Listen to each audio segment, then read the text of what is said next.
असहाब-ए-कहफ का वाक़या बहुत पुराने ज़माने में एक ऐसा शहर था जहाँ का बादशाह बहुत जालिम था। वो लोगों को ज़बरदस्ती बुत परस्ती, मूर्ति पूजा करने पर मजबूर करता था। शहर के कुछ नौजवान ऐसे थे जो सच्चे ईमान वाले थे। उन्होंने समझ लिया कि अल्लाह एक है, वही पूरी कायनात का मालिक है और उसी की इबादत करनी चाहिए। जब इन नौजवानों ने बादशाह के सामने अपने ईमान का ऐलान किया तो बादशाह गुस्से में आ गया और बोला, अगर तुम मेरे देवताओं को नहीं मानोगे तो मैं तुम्हें सख्त सजा दूंगा। ये सुनकर वे ईमान वाले नौजवान डरने के बजाय अल्लाह पर भरोसा करके शहर से निकल गए। वे चलते चलते एक पहाड़ की गुफा में दाखिल हो गए।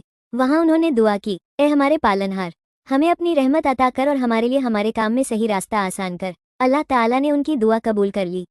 जैसे ही वे गुफा में आराम से बैठ गए, अल्लाह ने उन्हें गहरी नींद सुला दिया। यह नींद कोई साधारण नींद नहीं थी बल्कि सैकड़ों सालों तक चली।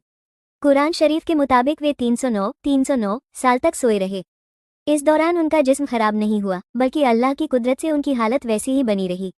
इतने लंबे अरसे के बाद जब वे उठे तो उन्हें लगा कि शायद वे कुछ घंटों या बस एक दिन सोए हैं। उनमें से एक ने कहा, भूख लग रही है, शहर जाकर खाना ले आओ। जब वो नौजवान शहर गया तो देखा कि वहाँ सब कुछ बदल चुका है। लोग अल्लाह को मानने लगे थे और पुराने जालिम बादशाह का नाम वो निशान मिट चुका था। उसने जब पुराने जमाने का सिक्का देकर खाना खरीदना चाहा तो लोग हैरान हो गए। उन्होंने कहा, ये तो बहुत पुराना सिक्का है, तुम कौन हो, कहाँ से आए हो? फिर सारा मामला खुला और लोगों को अल्लाह की कुदरत का सबूत मिल गया कि अल्लाह चाहे तो अपने बंदों को सदियों तक जिंदा रख सकता है।